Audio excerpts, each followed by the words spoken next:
Bismillahirrahmanirrahim. InsyaAllah kita masuk topik yang ke-10 pada subtopik 10.5 isu-isu semasa dalam jual beli. Dalam tajuk ini kita akan membicarakan 8 isu semasa dalam jual beli, walaupun di sana terdapat ataupun banyak isu-isu semasa.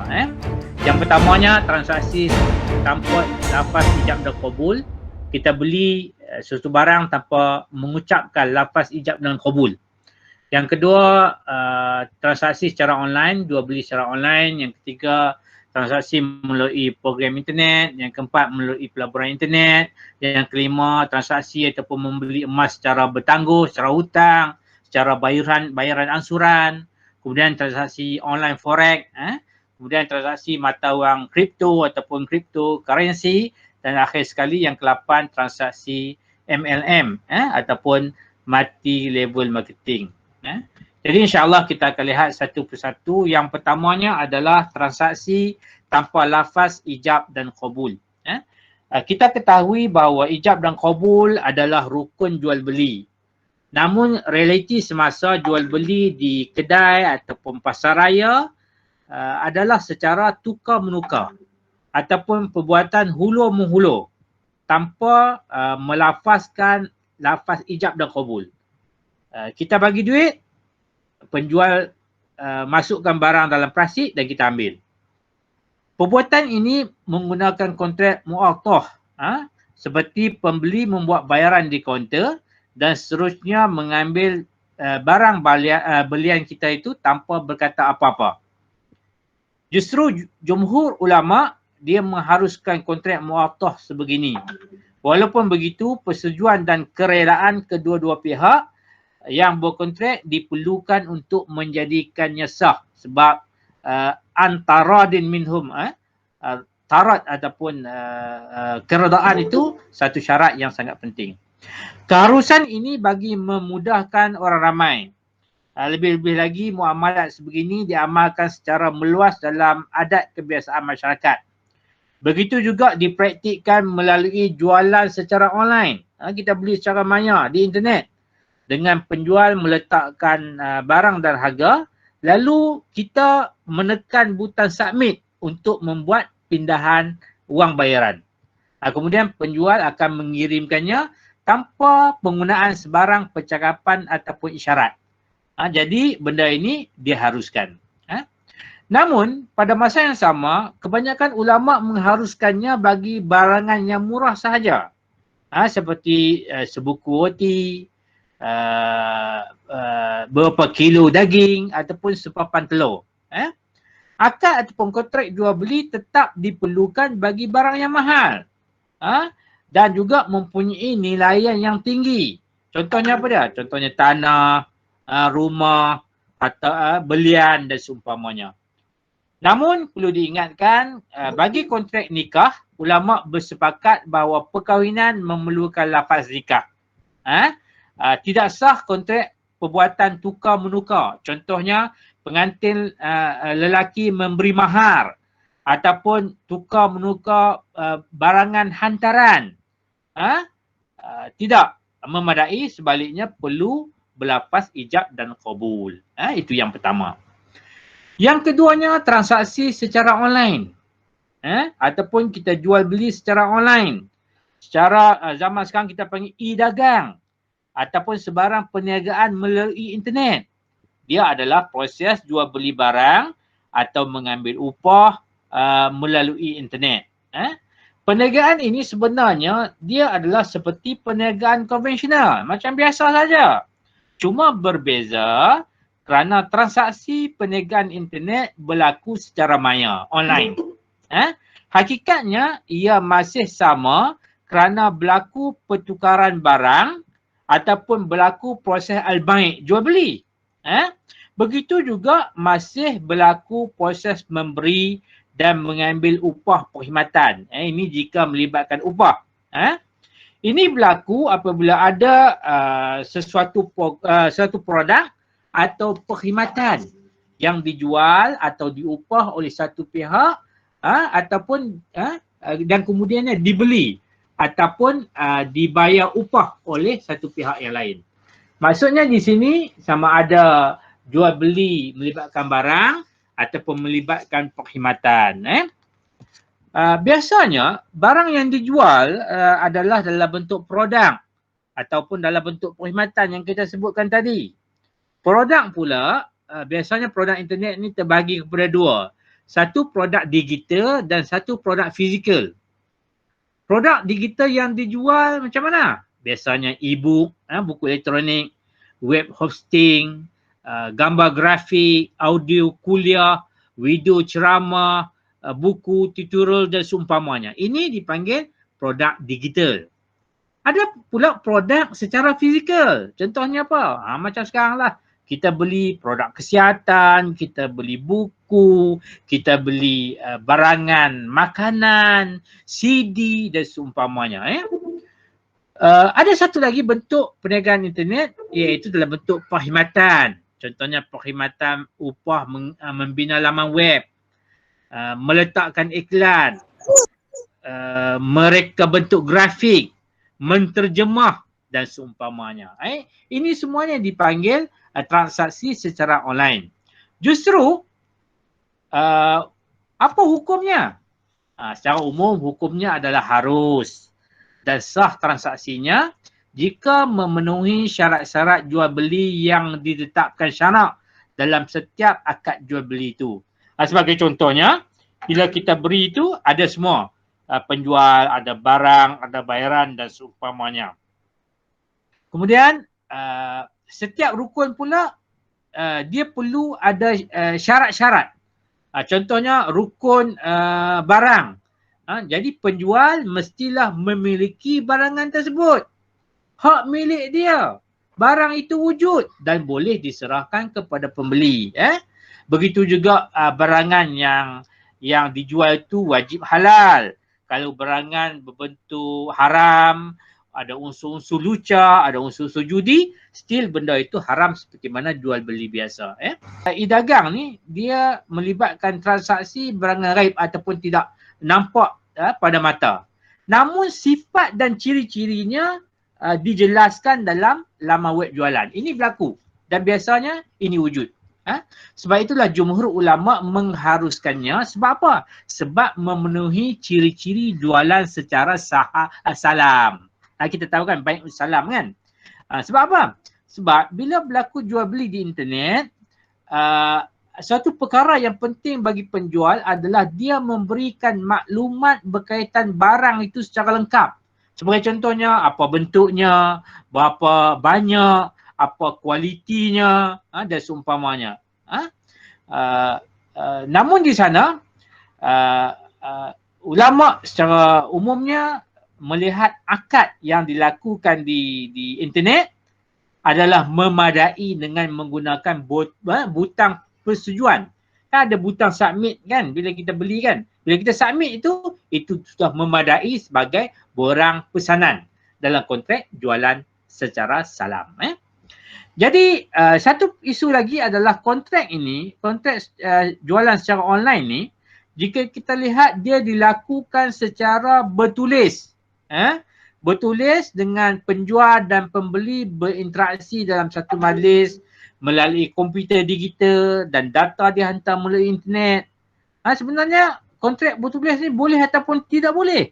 Jawapannya boleh. Sebab apa? Kontrak bertulis ini bersifat melahirkan kehendak dan juga saling meredai antara satu sama lain yang diharuskan seperti mana penggunaan perbuatan, lafaz ataupun isyarat.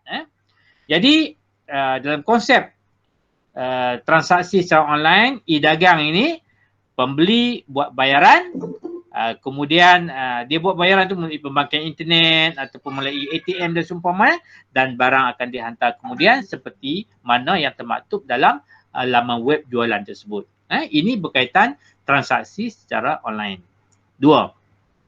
Kemudian yang ketiganya adalah transaksi program internet. Apa maksud program internet? Iaitu suatu sistem automatik maya yang dianjurkan oleh pihak tertentu untuk memberi pulangan wang kepada pihak lain. Ini dipanggil program internet. Jadi program ini ada yang halal, ada yang haram. Bergantung kepada dia punya kontrak dan juga bentuk program yang ditawarkan itu. Secara umumnya, program internet terbahagi kepada beberapa jenis. Ada 3 yang popular, antaranya program affiliate, yang kedua program periklanan, yang ketiga program piramid, ada yang jenis randomizer dan juga ada yang jenis force matrix. Program affiliate ni maksudnya pemilik laman web perniagaan dia melantik kita ni sebagai ejen promosi alamat laman web perniagaan.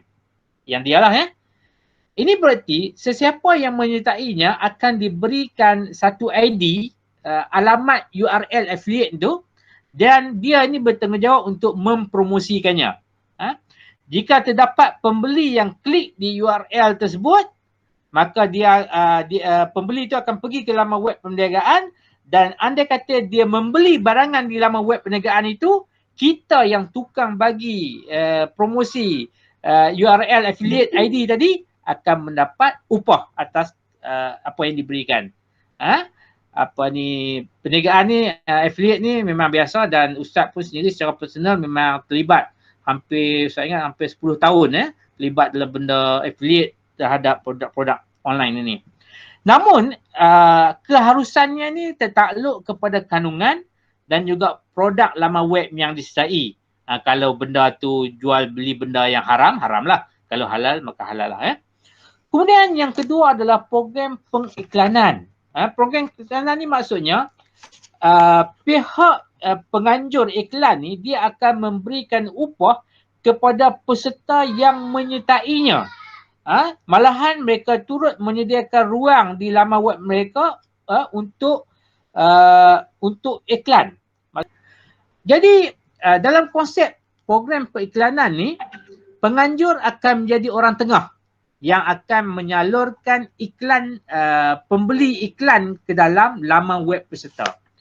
Maksudnya sebagai contohnya, kalau dalam Google AdSense sebagai contohnya, andai kata kita meletakkan link daripada yang disediakan oleh Google, kemudian kita promotekan dalam laman web kita sebagai contohnya, maka bila ada orang klik, maka kalau Google AdSense dia akan bagi based on klik. Klik tu mungkin nilainya 1 sen ataupun nilainya setengah sen dan seumpamanya.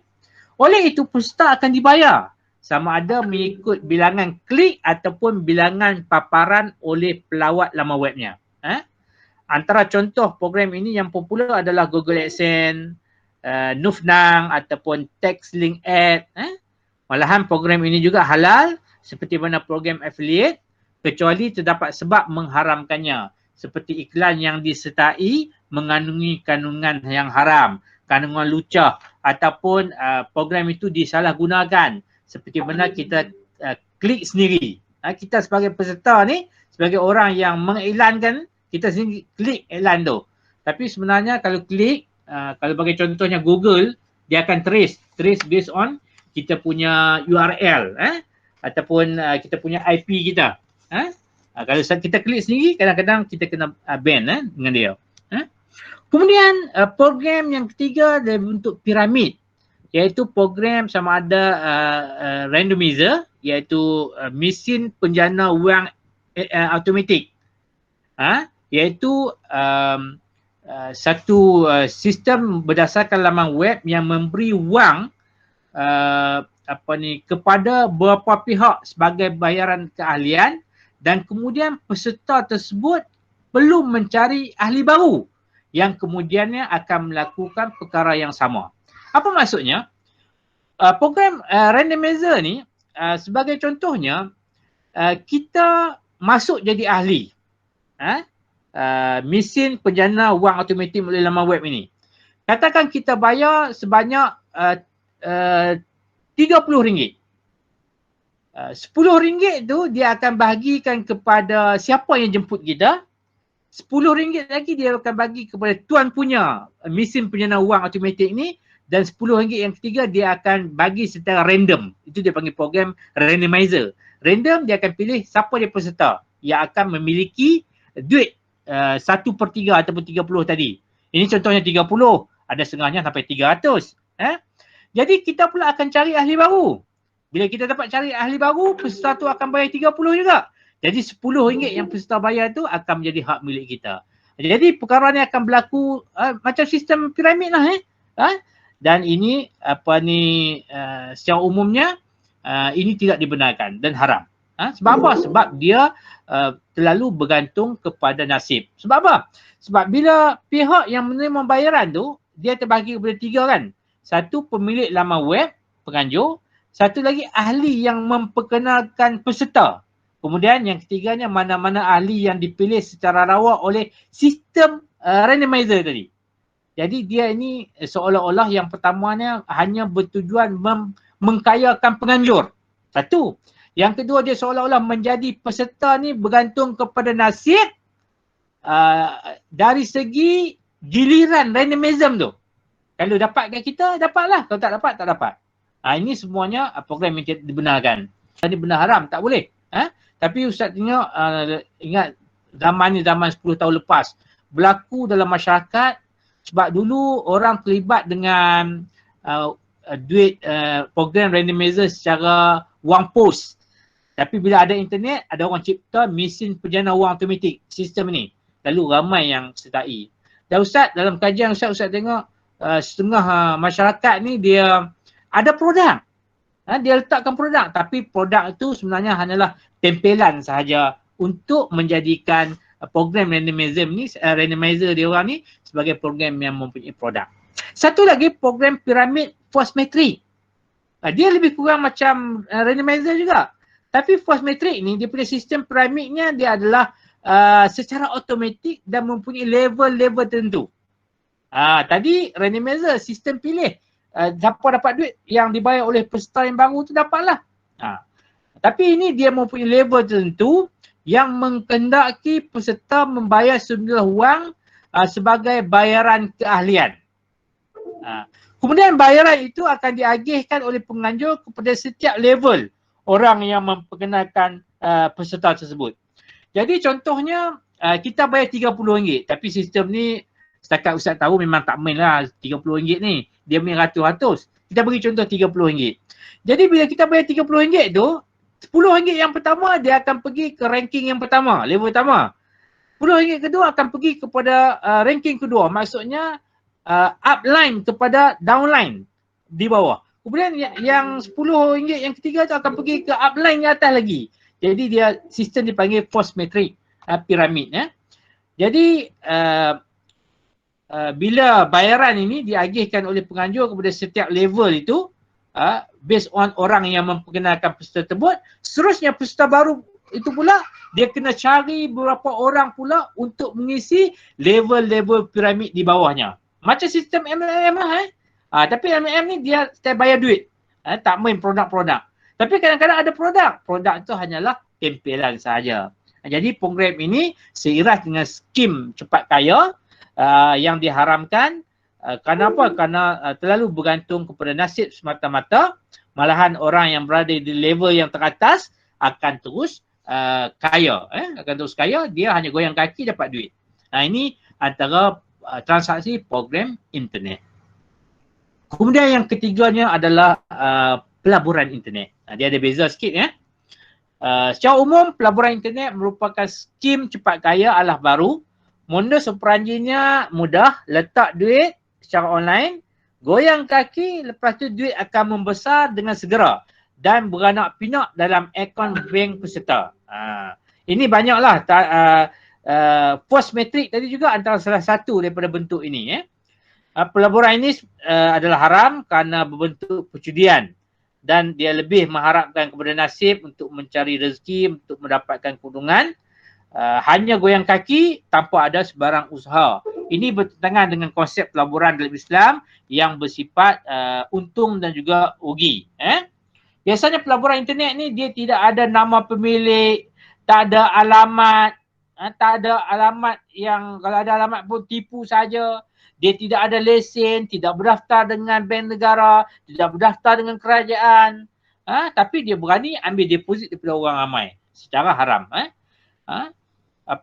kadang-kadang laman webnya itu hanyalah link saja ataupun hanyalah dia punya domainnya saja, alamat pemilik, nama pemilik tak ada, nombor telefon pun tak ada.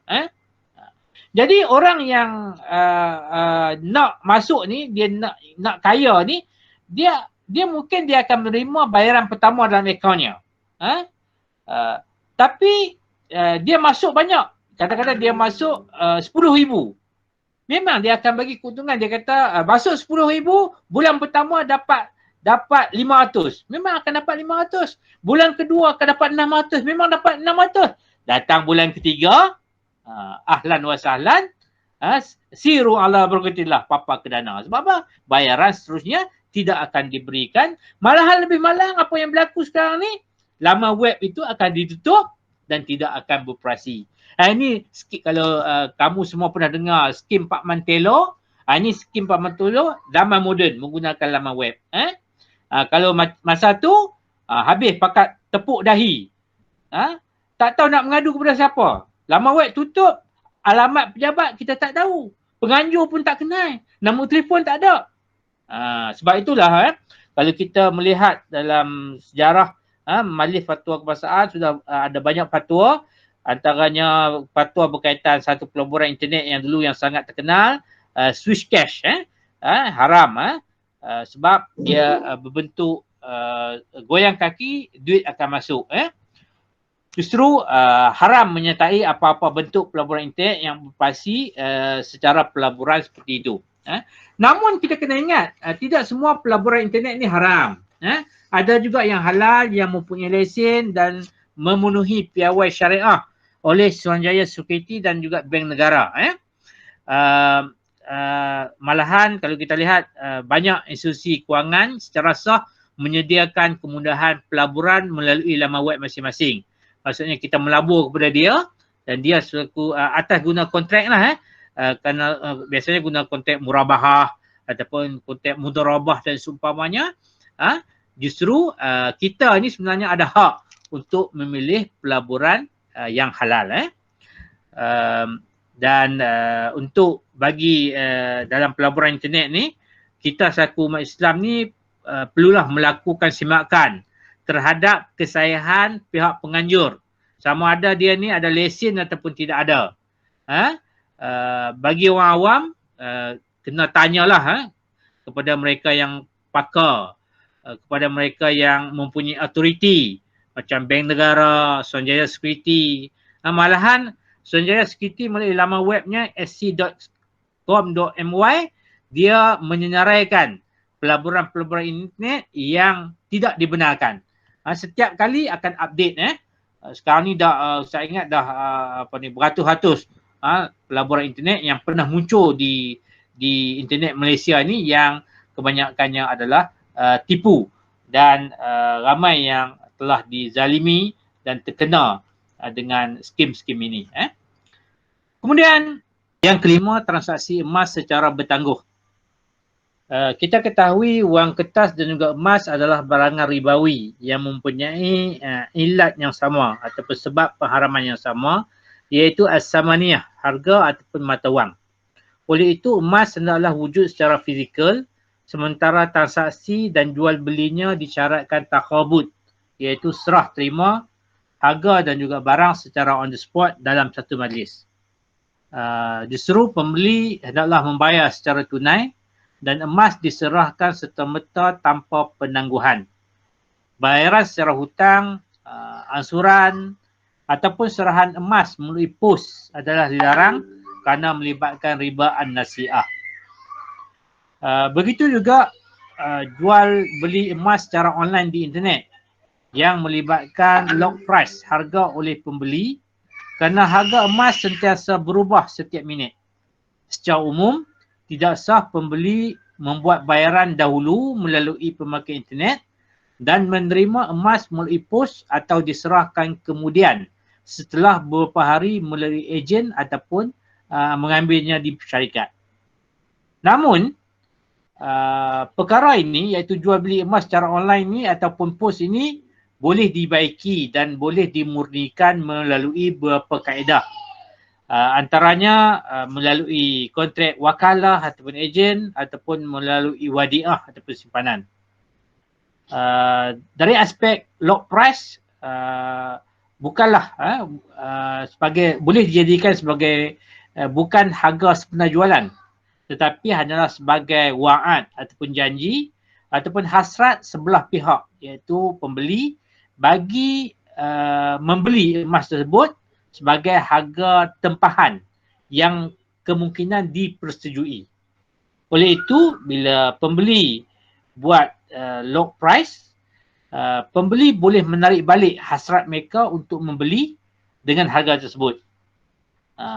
Selain itu, penjual juga boleh mewujudkan akaun khas wadiah untuk menyimpan bayaran lock price itu yang didepositkan oleh pembeli.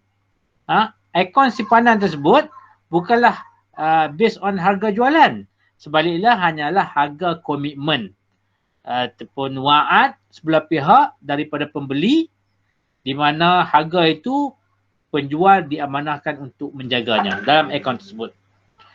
Kontrak pembelian hanya berlaku apabila pembeli menerima emas secara fizikal, emas fizikal di pejabat syarikat ataupun melalui ejen jualan. Selain itu, perkara ini juga boleh dibaiki dengan kaedah khobat hukmi. Kita ketahui khobat ada dua, khobat hakiki ataupun yang kedua khobat hukmi ataupun khobat maknawi, iaitu melalui risit pemulihan.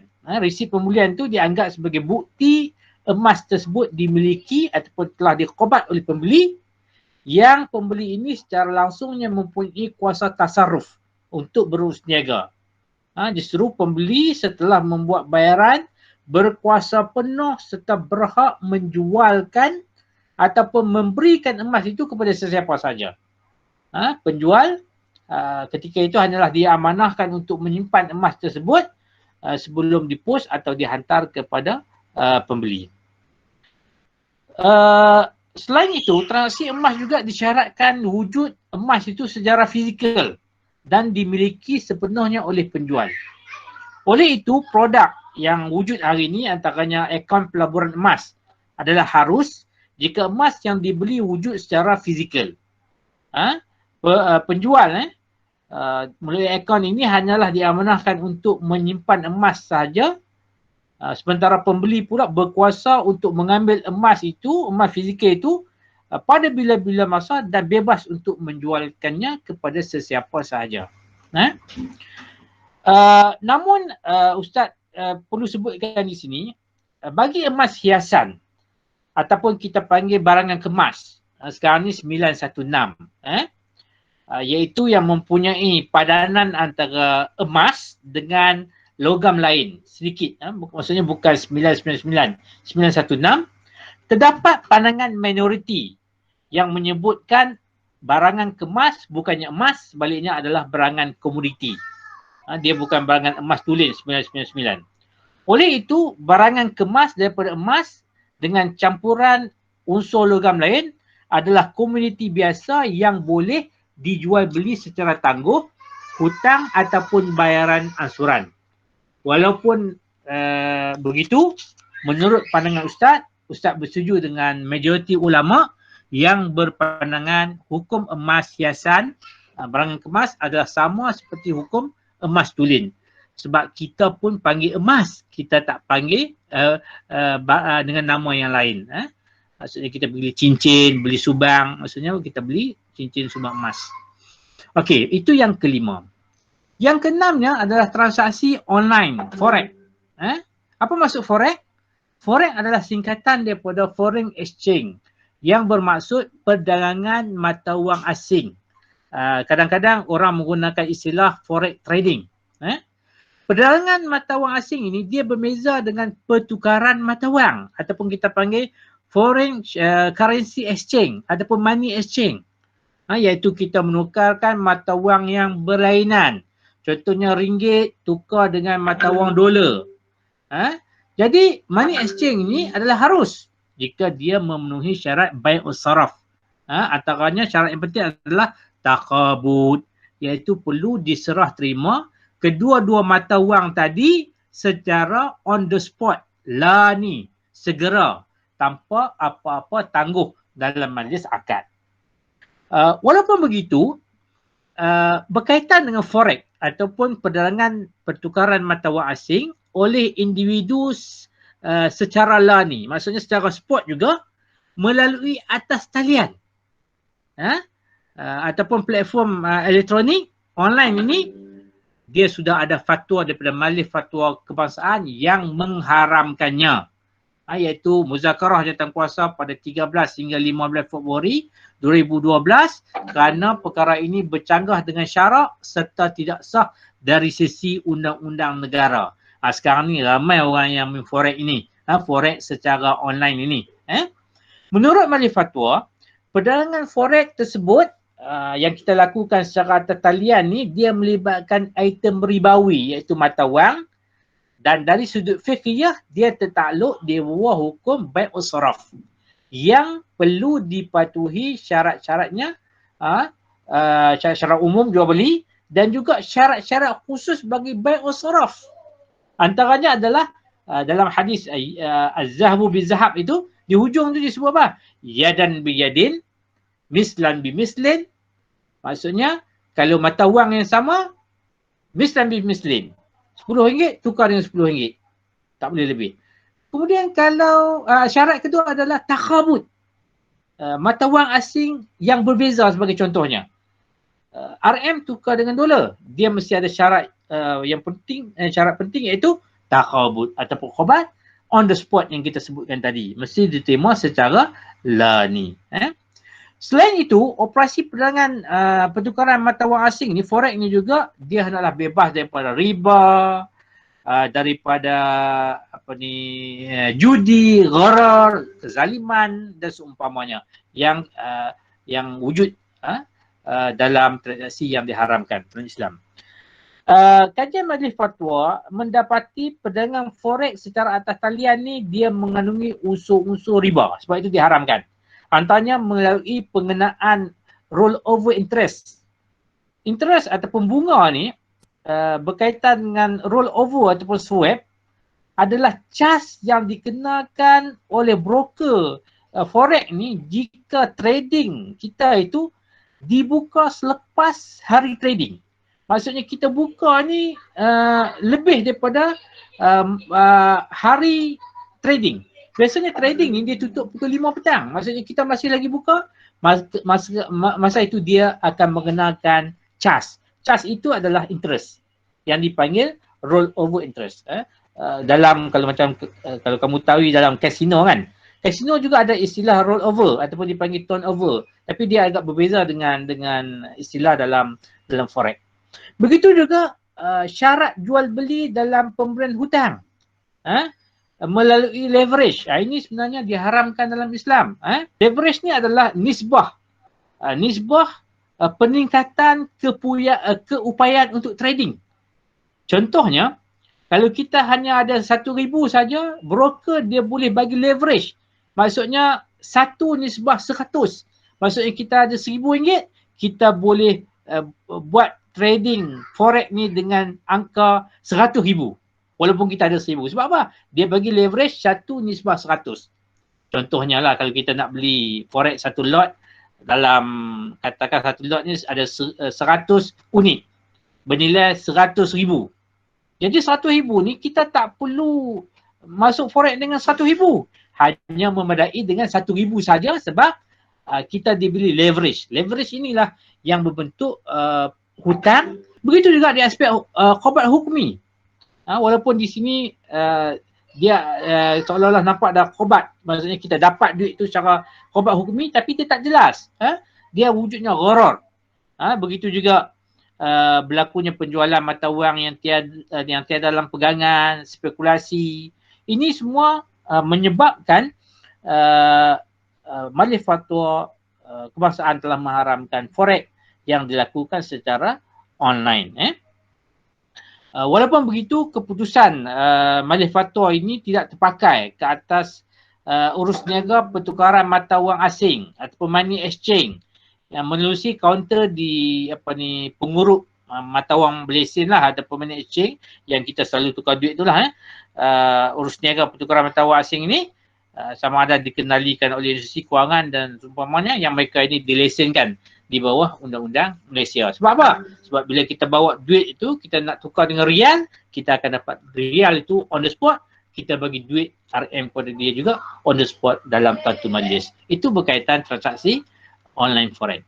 Kemudian yang ketujuhnya, transaksi mata wang kripto ataupun cryptocurrency ataupun mata wang virtual yang dijadikan medium pertukaran secara maya.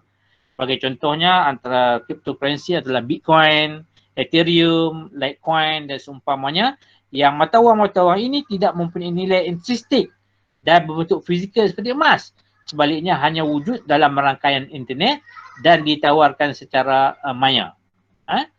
Transaksinya disahkan dan juga akan ditambah bila berlakunya sebarang transaksi pembelian serta disambungkan dalam blockchain ataupun yang dipanggil ledger ataupun pangkalan awan data yang merekodkan setiap transaksi cryptocurrency.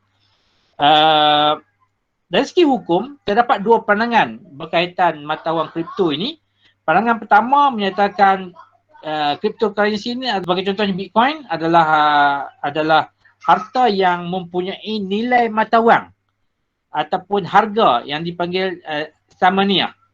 Oleh itu, hukumnya adalah harus berdasarkan kepada kaedah fiqh al-aslu fi asya'i ibaha. Asal sesuatu adalah harus. Selama mana tidak ada dalil ataupun bukti yang mengharamkannya. Selain itu, pandangan yang mengharuskan ini bersandarkan kepada mata wang kripto sebagai harta mutakawim, iaitu harta yang diterima oleh syarak. Boleh disimpan, bernilai, boleh diambil manfaat dan bukannya najis, mutakawim. Malahan realiti semasa juga menunjukkan mata wang kripto ini memenuhi definisi sebagai mata wang kerana dia bernilai, bermanfaat dan boleh diguna untuk memiliki suatu mata wang, berangan ataupun faedah mata lain. Malahan mata wang kripto juga boleh berperanan sebagai mata wang walaupun tidak dikeluarkan oleh mana-mana kerajaan. Malahan di negara-negara luar, cryptocurrency ini boleh digunakan untuk membeli barangan, makanan, burger dan seumpamanya. Ini berlaku.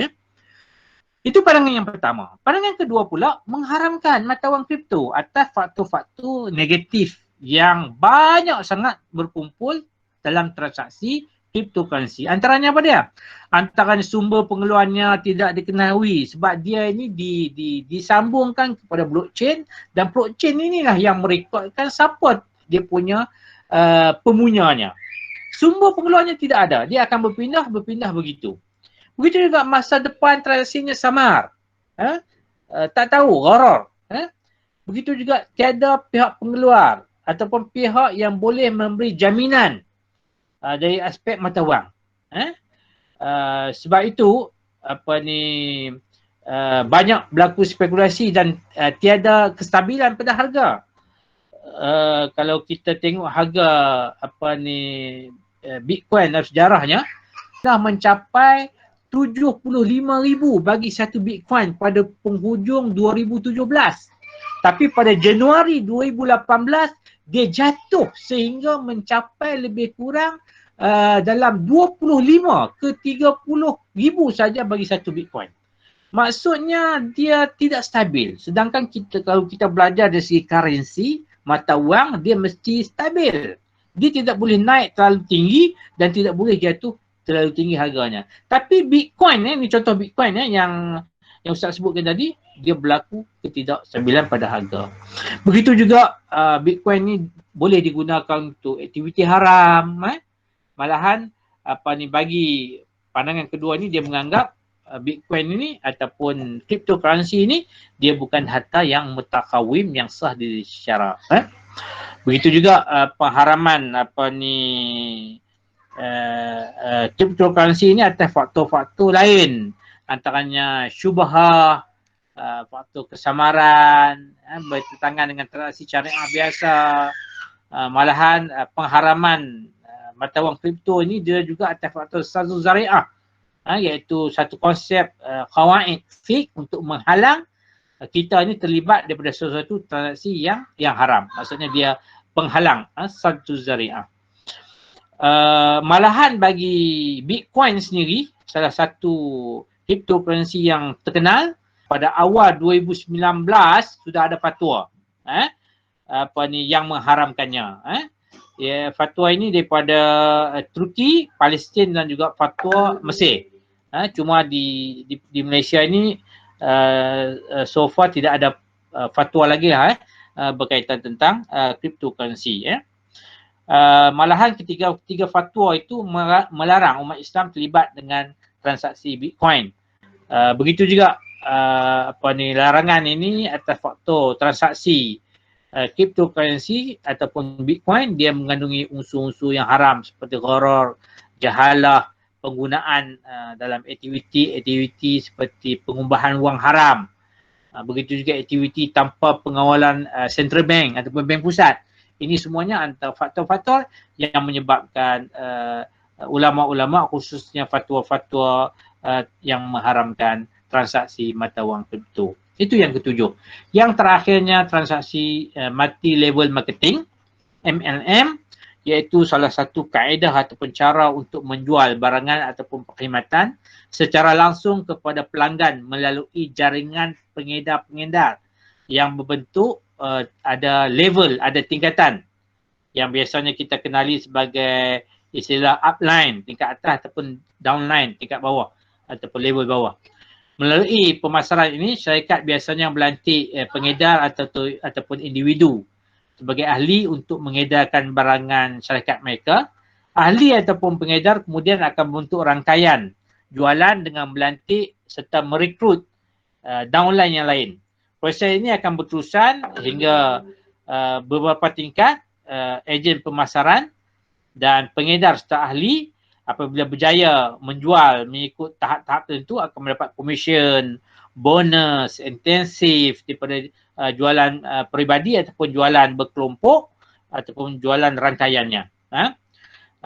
Majlis-majlis fatwa dunia macam di Mesir, Darul Ifta ataupun Majlis Ulama Indonesia, begitu juga Majlis Fatwa Kebangsaan memutuskan MLM adalah harus selagi mana tidak terlibat dengan perkara yang haram seperti terlibat dengan riba, judi, gharar ataupun pemalsuan ataupun menggunakan pakai konsep piramid, money game, skim cepat kaya, ini tidak dibenarkan.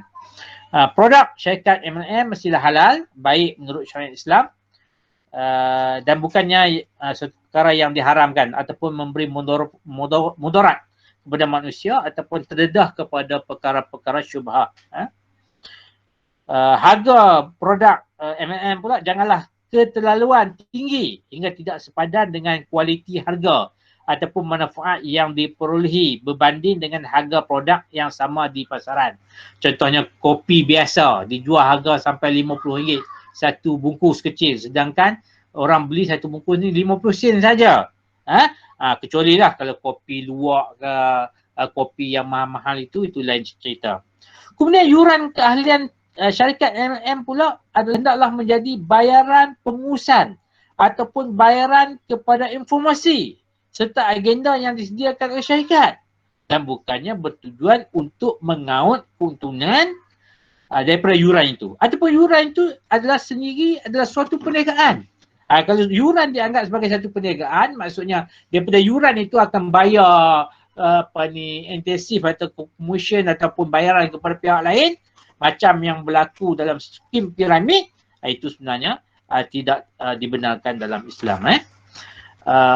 Pelan pemasaran MLM pula, dia jangan mempunyai unsur kezaliman ataupun eksploitasi yang memberi untung yang banyak kepada pihak yang awal masuk, upline. Masuk awal dia untung banyak berbanding orang yang kemudian ataupun downline yang bawah.